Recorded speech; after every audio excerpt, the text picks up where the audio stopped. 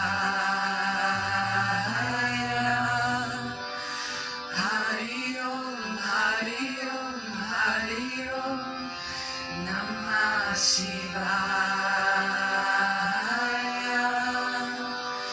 Hari Om, Hari Om, Hari Om, Namah Shivaya.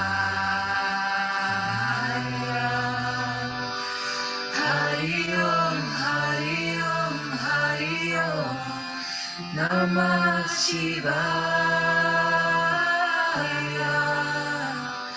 Hari Om, Hari Om, Hari Om, Namah Shivaya. Shivaya. Shivaya. Hari Om, Hari Om, Hari Om, Namah Shivaya. Jai Shri Muji. Hari Om, Hari Om, Hari Om, Namah Shivaya.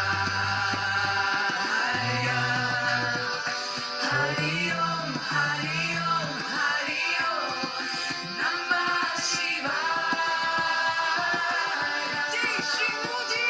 Hari Om, Hari Om, Hari Om, Namah Shivaya. Shivaya. Shivaya. Shivaya. Shivaya. Hari Om, Hari Om, Hari Om, Namah Shivaya.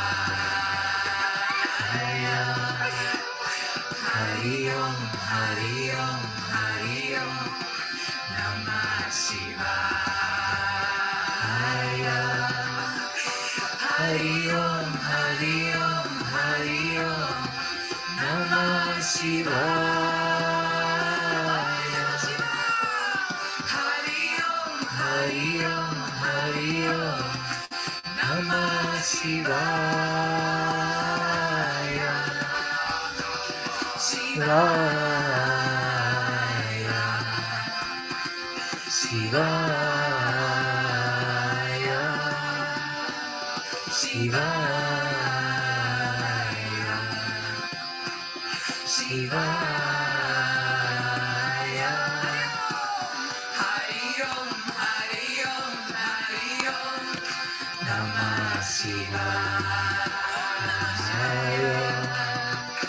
Hari Om, Hari Om, Hari Om, Namah Shivaya. Hari Om, Hari Om, Hari Om, Namah Shivaya. Hari Om, Hari Om, Hari Om, Namah Shivaya. Shivaya. Shivaya. Shivaya. Shivaya. Shivaya. Shivaya.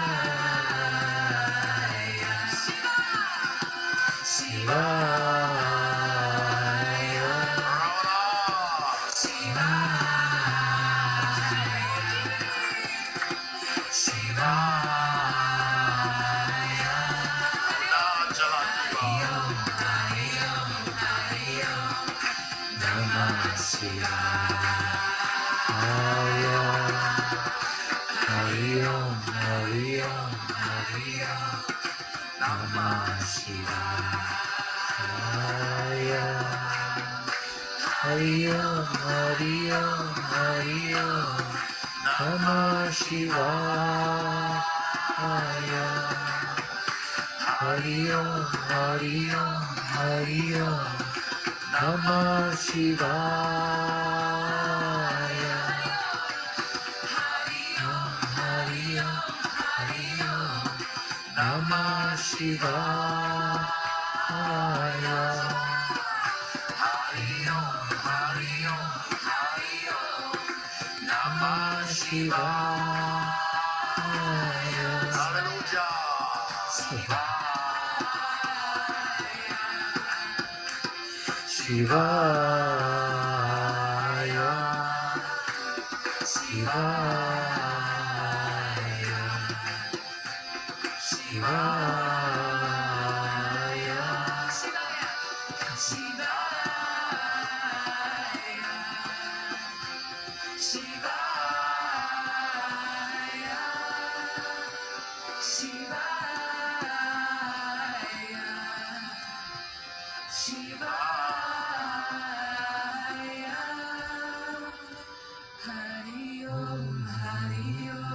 Om Shri Sadguru Ramana ki Jai. Papa Ji ki Jai. Shri Buddha ki Jai. Shri Yogi Ram Surat Kumar ki Jai. Shri Christ ki Jai. Anandamayi Ma ki Jai. Sahaja ki Jai. Shri Modi ki Jai.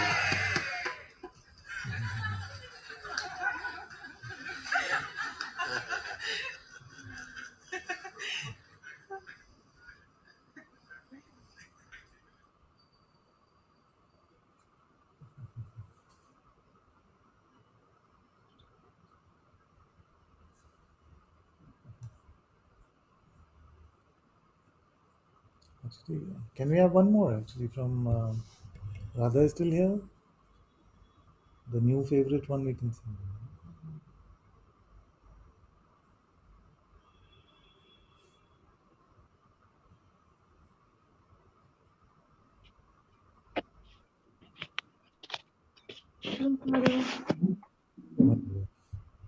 Can you hear me? Yes, yes, yes. Not so loud, but it's okay.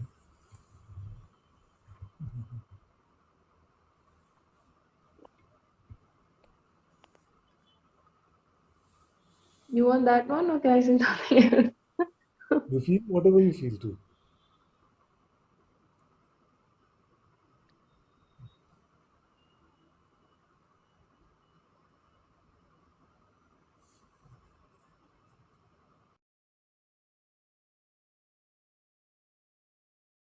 I'll sing this, but don't say khudi, okay? This is what's coming right now, so I'll just sing. Sure.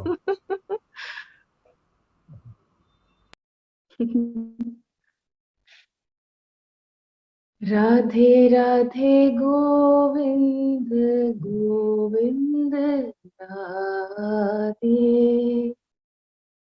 Radhe Radhe Govind Govind Radhe Radhe Radhe Govind Govind Radhe Radhe Radhe Govind Govind Radhe Radhe Radhe Govind Govind Radhe Radhe Radhe Govind Govind Radhe Radhe Radhe Govind Govind Radhe Radhe Radhe Govind Govind Radhe Radhe Radhe Govind Govind Radhe Radhe Radhe Govind Govind Radhe Radhe Radhe Govind Govind Radhe Radhe Radhe Govind Govind Radhe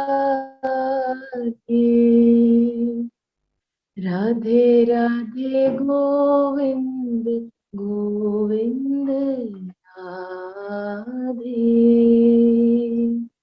Radhe Radhe Govind Govind Radhe Radhe Radhe Govind Govind Radhe Radhe Radhe Govind Govind Radhe Radhe Radhe Govind Govind Radhe Radhe Radhe Govind Govind Radhe Radhe Radhe Govind Govind Radhe Radhe Radhe Govind Govind Radhe Radhe Radhe Govind Govind Radhe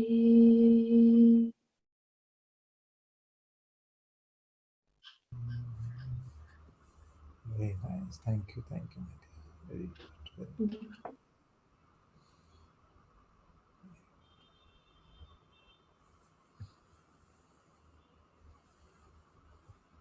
Thank you all so much for being in Satsang today.